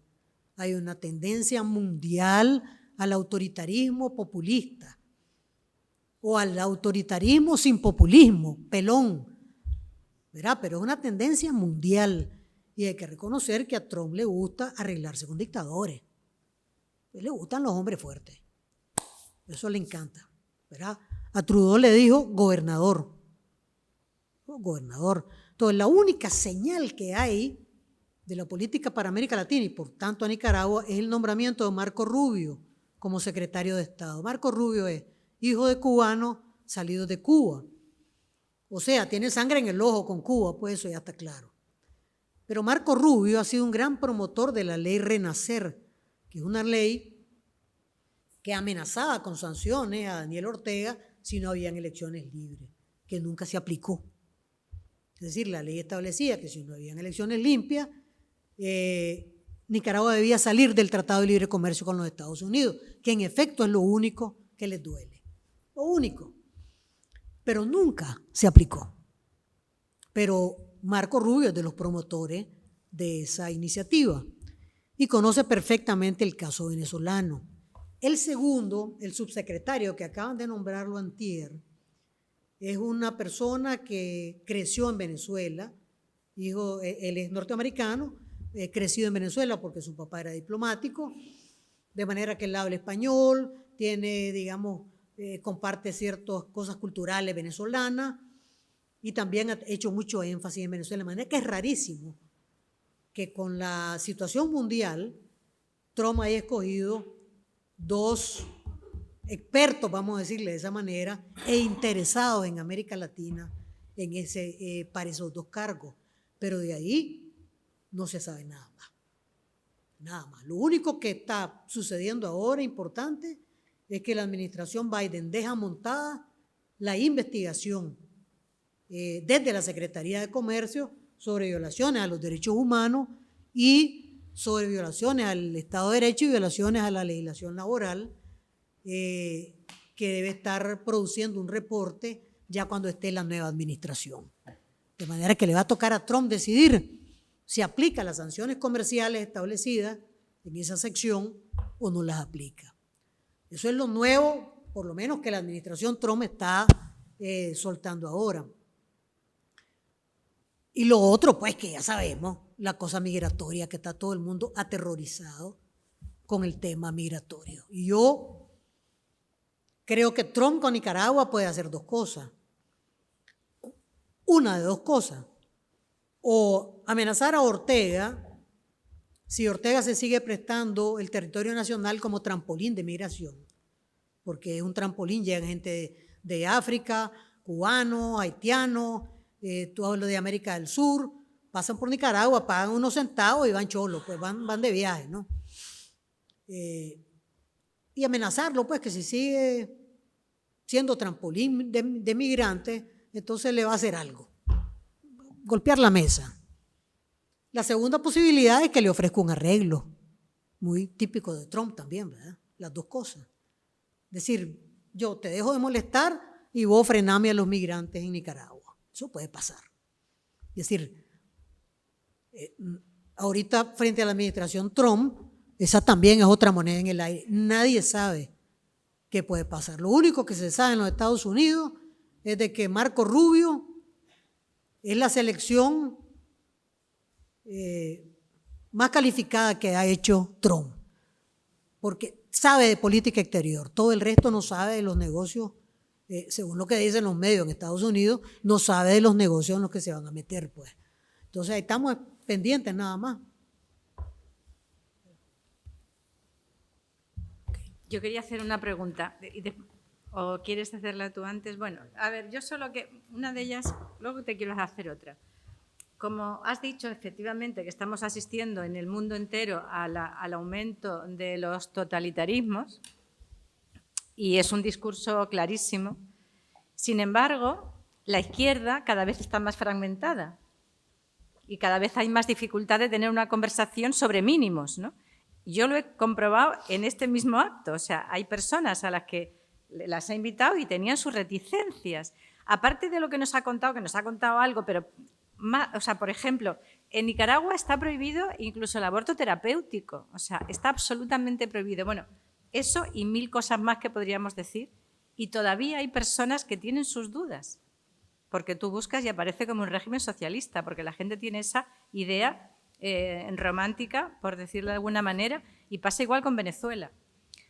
Y en España también, España, luego nos puedes contar si crees que se pueden hacer más cosas, nos has contado que a lo mejor se puede crear una comisión de trabajo, es decir, pero en España también ocurre eso. En España también hay grupos de izquierda que no son capaces de reconocer hechos, evidencias. Entonces, la pregunta es un poco, con tu experiencia, además está escribiendo sus memorias, supongo que está revisando y analizando un poco todo ese proceso que tú has vivido y con capacidad de conceptualizar qué mínimos, incluso una de las cosas que decías cuando recién salida de la cárcel, que esos 200 personas que entrasteis más diversos y habéis salido con más cosas en común. Espero que no nos tengan que meter a todo el mundo en la cárcel para que tengamos que salir poniéndonos de acuerdo en la izquierda, ¿no? Entonces, ¿qué piensas tú que por qué ese relato común de la izquierda, aunque sea un mínimo, nos cuesta tanto, ¿no? ¿Qué elemento podrías aportar ahí? Bueno, hay que reconocer que la izquierda tenemos un gran problema de sectarismo. Somos sectarios, pues. Y ese sectarismo parte de creer de que tenemos la verdad absoluta y que nadie más la tiene. Punto. Entonces, es imposible establecer una comunicación con otros sectores de la sociedad o con la misma izquierda o dentro de la misma izquierda, ¿verdad? Porque si yo parto de creer que yo tengo la razón, que tengo la razón absoluta, que nadie más la tiene y que además yo sé exactamente cómo es la cosa, pues uno tiende a dejar de comunicarse con el resto. Ahora, siempre la izquierda ha tenido ese pecado sectario, siempre. Toda la vida, pues, es decir, esa es la herencia estalinista de la izquierda, vamos a decirlo con todas sus letras, ¿verdad? Es la herencia estalinista de la izquierda. Y hay que enterrarla, liquidarla, martillarla, desbaratarla y ponerle una lápida de concreto. Yo admiro mucho al presidente Boric de Chile. Es un muchacho joven que ha tenido el gran valor de decir esto sí, esto no. Y él es de izquierda. Entonces, claro, hay gente de la izquierda que lo odia, porque cree que porque uno es de izquierda tiene que apañar a todo el que diga que es de izquierda. ¿Por qué? O sea, ¿a cuenta de qué yo que soy de izquierda voy a apañar a alguien que tiene una dictadura y dice que es de izquierda? Eso a mí no me importa. A mí lo que me importa son sus hechos. Y no voy a apañar dictaduras, se pongan el título que se pongan, ¿verdad? Porque entonces quedamos igual que los otros, ¿verdad? Quedamos igual que los que quieren darle lustre a Franco porque son de derecha y le parece que eso era lo mejor, o darle lustre a Pinochet, ¿verdad? Es decir, quedamos igual que ellos. Pero hay que reconocer que la izquierda además tiene otros problemas. La izquierda estuvo fuera del poder, ¿verdad?, hasta hace relativamente poco tiempo. El discurso de la izquierda era un discurso antisistema. Discurso antisistema. Rejo y parejo, hay que acabar con el capitalismo rejo y parejo. Hay que baratar este sistema político a fondo, hay que, ¿verdad?, desmantelar completamente el discurso antisistema a fondo. Y ese discurso antisistema con una gran esperanza, la utopía del socialismo. Si construimos el socialismo, resolvemos todo el problema. ¿Qué pasó? Pues pasó que cuando la izquierda llega al poder no puede seguir haciendo discurso antisistema. Es difícil. Cuando llega la primera vez todavía puede sostener el discurso antisistema, pero cuando llega la segunda no es tan fácil. Aunque bueno, se puede, pagando muchos costos, ¿verdad? El país, pues los países. Y en segundo lugar, pues la utopía se desmantela, se cae el socialismo real, y con la caída del socialismo real se caen unas cortinas que muestran una cosa tremenda. Y si a mí me dicen que la utopía socialista es Cuba, con 24 horas las personas sin luz, sin qué comer, sin agua potable, sin medicamentos, sin nada, y entonces ¿para qué quiero una revolución si no era para mejorar la condición del pueblo? Entonces, si empeora la condición del pueblo, ¿para qué la quiero? Yo no la quiero para tomarme fotos. Es decir, el gran problema es qué es lo que somos. Es decir, nuestra vocación ha sido una vocación de justicia social y democrática. La democrática un poquito arrastrada, ¿verdad?, sobre todo en América Latina, en segundo término, que es exactamente por la razón por la cual nos separamos del Frente Sandinista, porque no aceptaron comprometerse a fondo con la democracia, que era la gran herencia de la revolución. Pero claro, al desmantelarse la utopía, entonces la izquierda se queda sin discurso antisistema, gobernando, que es enredado, gobernar es enredado, ¿verdad?, y sin utopía. O sea, es complicada la situación. Y sin el valor de dejar de ver para atrás. Pues está bueno lo de atrás, ya pasó, eso ya pasó. Pero ahora el problema es que tenemos el siglo XXI, lo tenemos para adelante, tenemos generaciones que tienen otras aspiraciones, tenemos otros indicadores de bienestar social a los cuales la gente quiere aspirar, o a la gente aspira a otras cosas, ¿verdad? Las sociedades se configuran de manera distinta y entonces la izquierda pues tiene que parir una utopía nueva. ¿A que no puede? Sí, claro que puede. Si Trump puede, Trump no tiene una utopía. ¿Qué es lo que hace Trump en Estados Unidos? Vende una utopía. ¿Cuál es la utopía? Que los Estados Unidos van a ser una superpotencia otra vez. Y la vende. Vende la superioridad racial como aspiración utópica de los Estados Unidos. Vende el poder a cualquier costo como aspiración utópica de los Estados Unidos. Y hace un discurso antisistema que es popular entre gente que siente que todos los gobiernos lo dejan frustrado con sus cosas, que hay corrupción, que hay división, que no se cumplen las responsabilidades por estar en los negociados, en las turbiedades, que hay impunidad, que no se es suficientemente frontal contra los problemas que pasan y no se es suficientemente empático con los problemas de la gente. Entonces, el discurso antisistema de la derecha viene ahora, se lo arrebata a la izquierda y la derecha se apropia de todo ustedes. Oye, Milei, la motosierra, dice Milei, voy con una motosierra al Estado y todo el mundo es feliz porque siente que esas instituciones no le sirven. Voy a golpear a estas instituciones y la gente encantada. Voy a barrer con estos bandidos fascinados. Porque no hay una respuesta. La gente siente que no hay una respuesta ahora.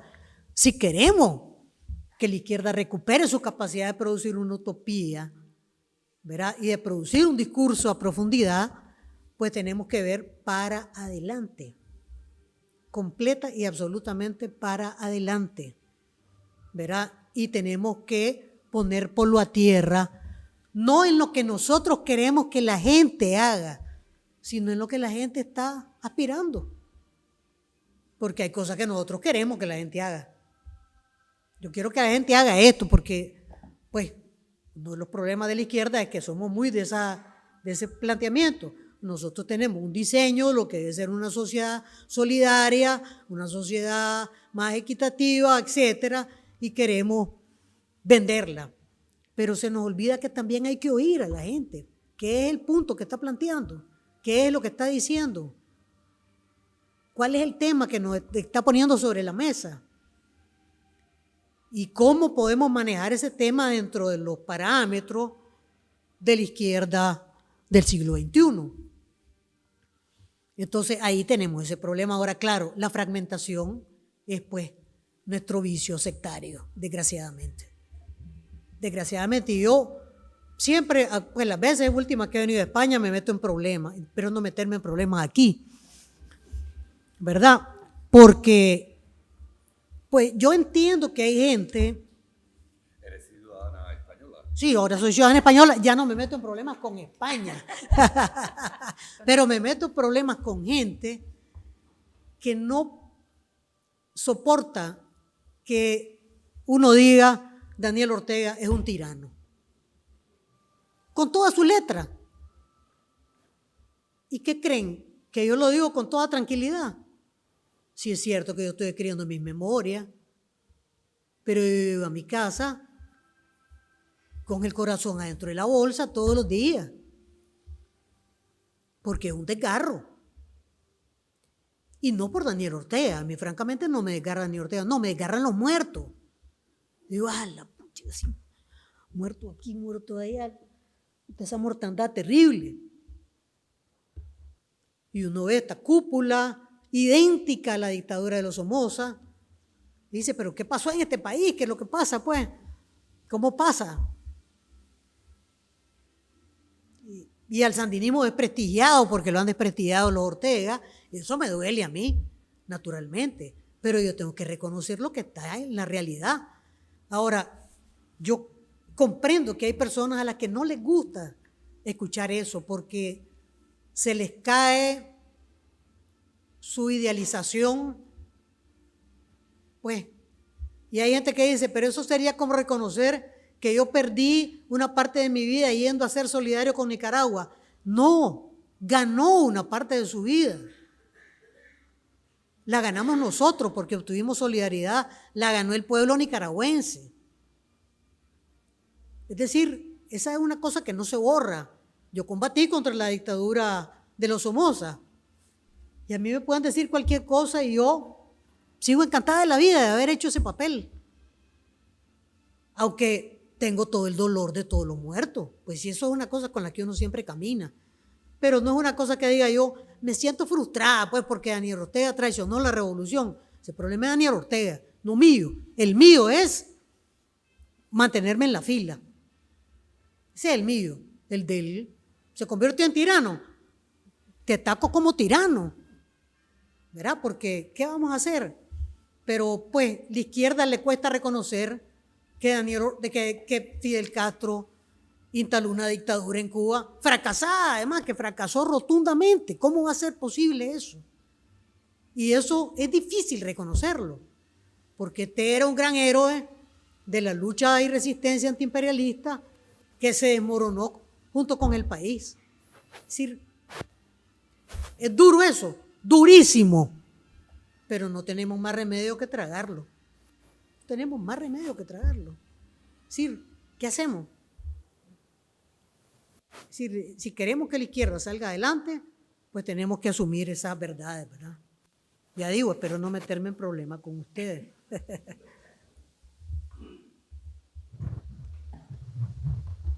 Mi pregunta va... Vale. Yo soy de los que con 22 años pues admiraba la revolución. Era un referente. También es verdad que la situación geopolítica ha cambiado porque era el mundo de la bipolaridad.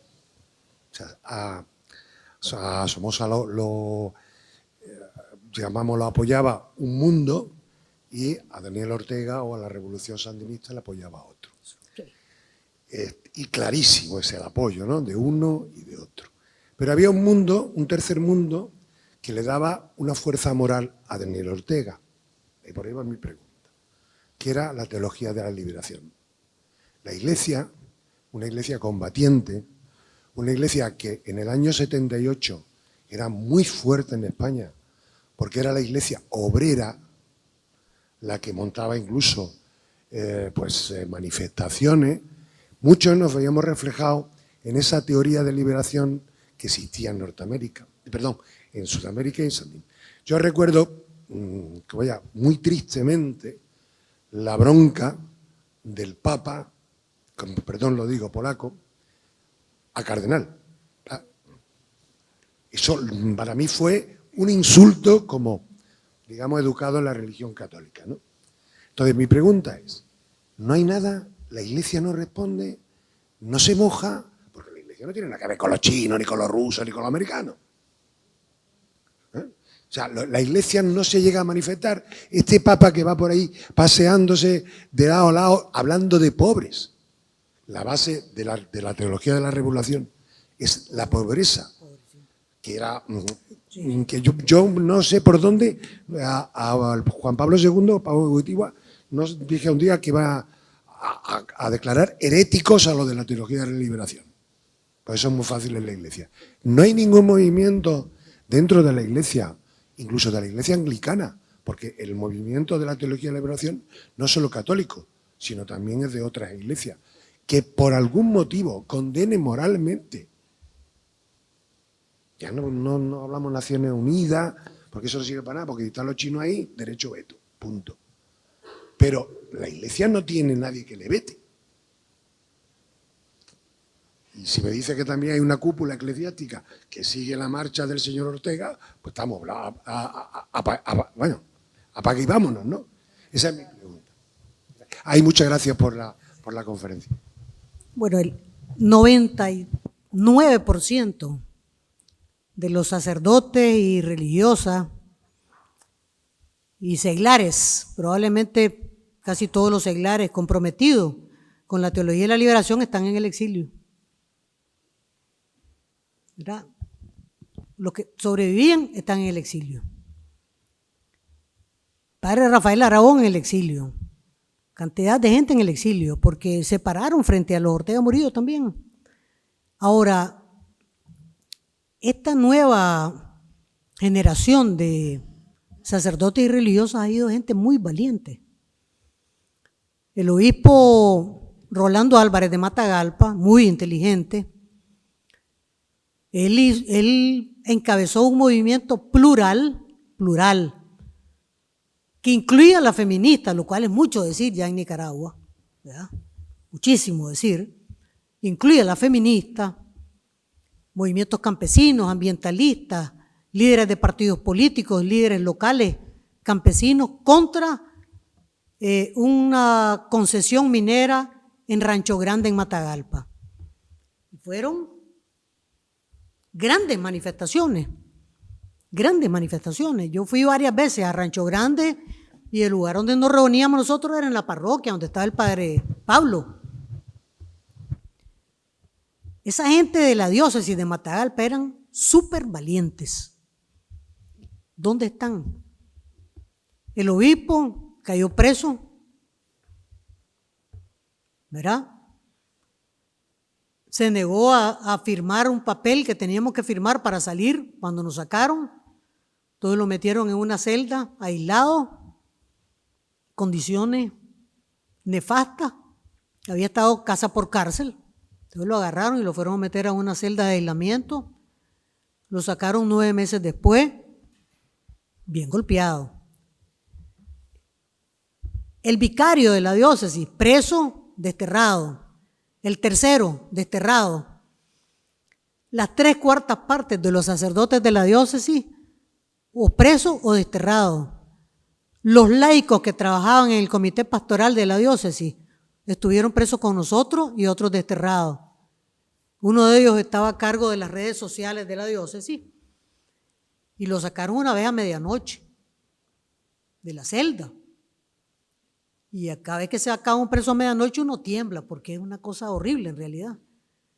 Este muchacho lo sacaron, le pusieron una capucha, se lo llevaron fuera y cuando regresó dijo que no sabía dónde lo habían llevado, pero lo habían puesto frente a una computadora para que abriera el Facebook y todas las redes sociales de la diócesis de Matagalpa y les diera las contraseñas. Y él pues dice que no pudo meterse, que no encontró, que no se sabe la contraseña y finalmente lo llevaron en la madrugada de nuevo a la celda. Salió desterrado con nosotros. Sí, la diócesis de Matagalpa está desarticulada, sin obispo. Y cada sacerdote que dice una oración por nuestro obispo es desterrado. Le meten un agente a cada servicio religioso, a cualquiera de los sacerdotes en esa diócesis. El obispo de Estelí, no existe obispo de Estelí. El obispo de Jinotega, el presidente de la conferencia episcopal, que es este que dijo que era hereje, el alcalde, sí, es realmente un gran obispo, una persona humilde, con muy buen trabajo. También una parte de su diócesis está desarticulada. El obispo de Ciuna, que había sido vicario de la diócesis de Matagalpa, también preso y desterrado, porque osó hacer una oración por el obispo Álvarez. Y entonces hay un anuncio de que el 31 de diciembre todas las órdenes religiosas femeninas tienen que haber cerrado sus puertas y todas las monjas de las órdenes religiosas salir del país. Esa es la decisión que les han transmitido verbalmente a las monjas. Es decir, y todas esas monjas fueron valientísimas. En las protestas de abril los curas fueron valientes, pero ahora el Vaticano les dio la señal de silencio. El Vaticano les dio la señal de silencio. Porque si no se las da el Vaticano, pues ellos hubieran seguido hablando. El Vaticano les dio la señal de silencio, no solo a los que están adentro, a los que están exiliados, que daban misa y decían lo que les roncaba la gana o que tenían sus Twitter y se despachaban hermosos, los mandó a callar, a silenciar. Yo, pues, uno dice, pero ¿cómo es esto, verdad? Bueno, ¿me dejas una última cortita? Una última cortita para... ¿Tú? Vale. Bueno. Una a nivel de opción personal, ¿no? Un poco más personal. Tú has contado que, bueno, sabéis que la detención, bueno, que irrumpieron allí como 100, fue en el proceso unos meses antes, 6 meses antes de las elecciones del año 21 y que tú sabías que podía ocurrir y optaste por quedarte junto con tu compañera. La pregunta es, esa fortaleza, ¿de dónde sacabas esa fuerza? ¿Cuál era ese punto de conexión tuyo para mantenerte así? Y si ahora lo volverías a hacer igual. Yo tenía una compañera en la guerrilla, era campesina. Entonces ella un día hubo que cortar unos cables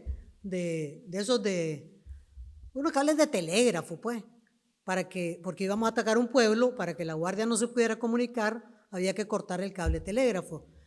Y entonces, pues los hombres no se podían subir y ella era campesina. Se quitó las botas, se quedó descalza y se subió en el poste y le metió tijeretazo a un cable, pues. Y yo le digo, pero Esmeraldita, ¿cómo hizo usted para hacer eso si hubiera podido hacerlo cortar el cable eléctrico, porque ella ni sabía. Entonces ella me contó, y usted es una heroína, Leo. Y ella me contó una cosa que me enseñó muchísimo. Me dice, si he sabido que me podía electrocutar, no lo hago.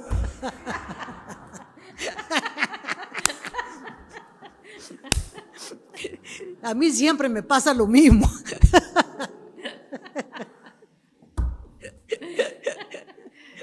Ya después de estar un mes en la cárcel decía yo, puta, si he sabido como en la cárcel mejor me hubiera ido.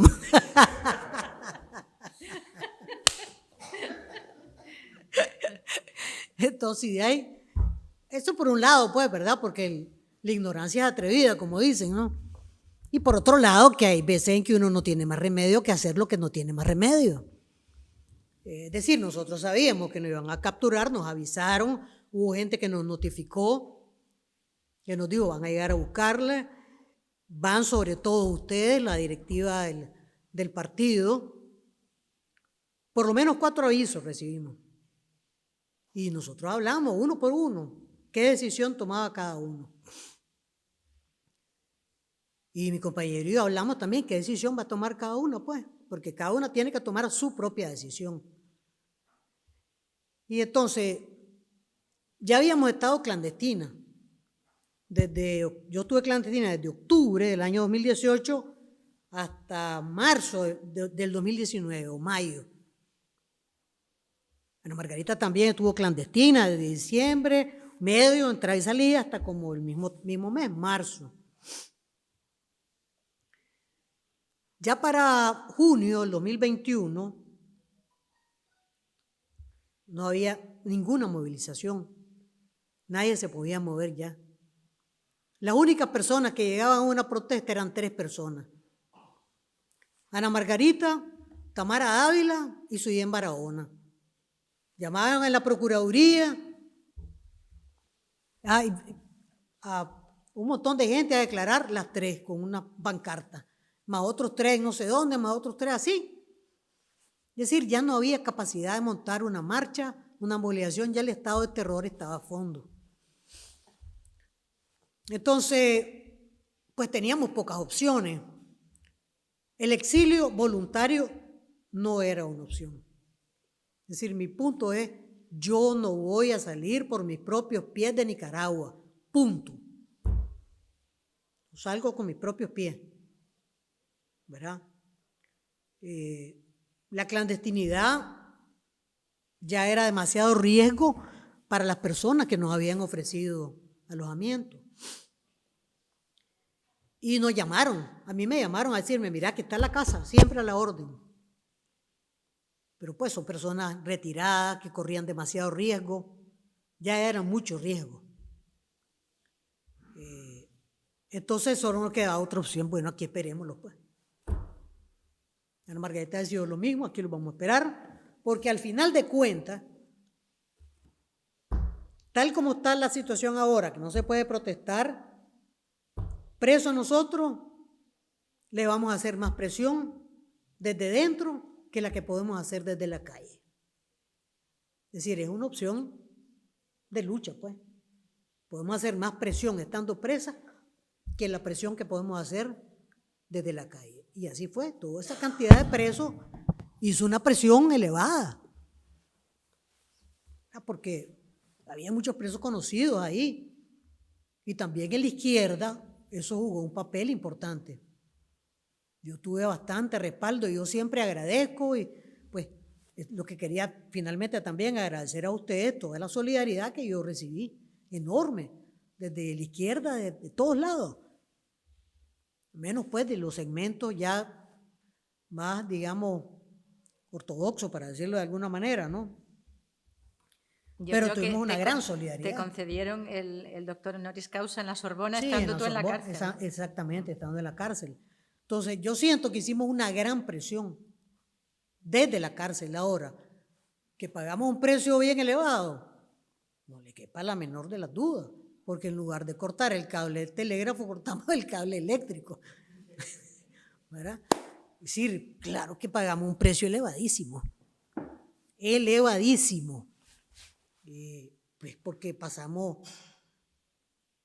20 meses en confinamiento en solitario, eso es una cosa sumamente dura, difícil. Eso yo no se lo deseo a nadie ni por 15 días, ¿verdad?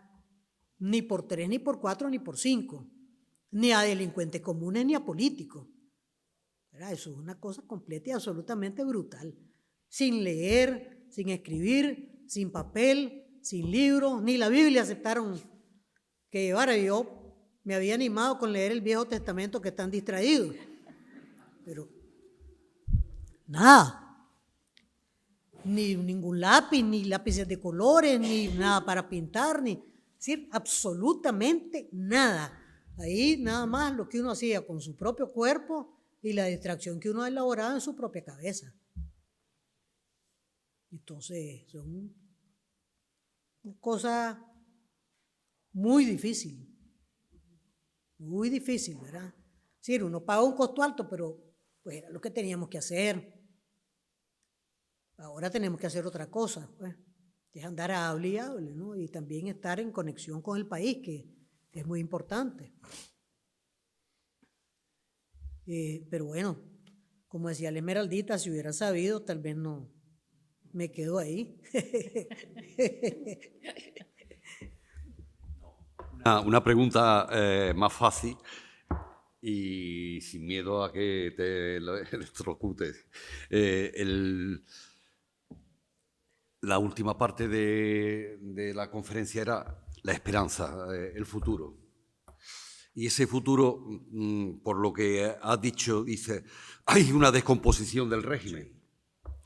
En alguna palabra has dicho, dice, y se ve como cercano que esto puede implosionar de un momento a otro.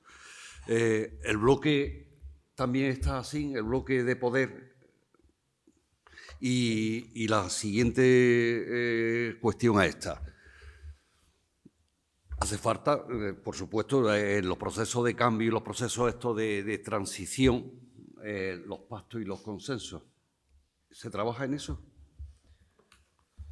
Bueno, yo lo veo cercano, ¿verdad? Porque si ellos se prorrogan un año en el poder por la vía de una reforma constitucional, es porque tienen demasiado temor a lo que viene en estos próximos meses. Y el temor a que Rosario Murillo se pueda quedar sola y no pueda tener la capacidad de cohesionar las fuerzas que están alrededor de ellos sin Daniel Ortega, ¿verdad? Por eso se dan tiempo y crean un andamiaje político, de sistema político, para favorecer esa transición en el poder. Entonces yo siento que ese periodo de desenlace está relativamente cercano. Y claro, para eso hay que prepararse. Y aquí viene pues el tema clave. Es decir, uno puede hacer una transición a la democracia por la vía política y tiene que estar preparado a acuerdos. Entonces, hay un debate, nosotros tenemos un debate dentro del partido. Tenemos un debate que tiene que ver con, tiene que haber justicia, no puede pasarse la página, ¿verdad? No puede haber impunidad, pero tiene que haber unos mensajes para el ejército, ¿verdad? Tiene que haber unos mensajes para los oficiales policiales y la policía que no está comprometida directamente con la represión. Tiene que haber unos mensajes para dentro del Frente Sandinista, porque si el adversario cree que va a perder todo, ¿por qué se va a bajar del poder? Si el miedo a perder todo es demasiado alto, no se baja. Es decir, Maduro fue a las elecciones porque él creía que iba a ganar. Si él ha creído que iba a perder, y además a perder por goleada violenta, no se le ocurre ir a una elección. Ese es el problema de Venezuela ahora, que estos no estaban en absoluto preparados. Los Ortega se van a erosionar sin lugar a duda, pero la oposición tiene dificultades en llegar a estas conclusiones, ¿verdad? De cuáles son los mínimos para una transición a la democracia. ¿Qué estás dispuesto a negociar sentado en esa mesa? Y hay gente que dice, no hay que negociar nada. Pues ya platicamos. Porque si uno simplemente se para y dice, voy a eliminar el ejército, voy a eliminar a la policía, a ustedes los voy a meter a todos presos y a todo el partido lo voy a disolver. Y ahí, ¿para qué entonces? ¿Cuál es el estímulo? No hay manera, pues, ¿verdad? Entonces, yo creo que la oposición tiene ese desafío de prepararse para un escenario como ese. Ahí están debatiendo, hacen intercambio de experiencia. Las transiciones pueden ser prolongadas, como ha sido en España, ¿verdad? Que son transiciones prolongadas, pues. Yo me fumé en televisión todavía la sacada de Franco del panteón, ¿cómo se llamaba? Del Valle de los Caídos, ¿verdad? Yo me lo fumé completo en televisión. ¿Cuánta gente iba? ¿Cuál era la reacción? ¿Qué pasó? Pero eso es un punto de la transición que faltaba. Ahí estaba pendiente, o sea, las transiciones pueden ser largas y complicadas en realidad. Entonces nosotros tenemos que prepararnos para eso, eso es un desafío sin lugar a dudas. Bueno, muchísimas gracias. El señor, yo creo que ya cierra, ¿no? No, ya están volteando la banqueta. Claro, bueno, muchísimas gracias a ustedes por todo.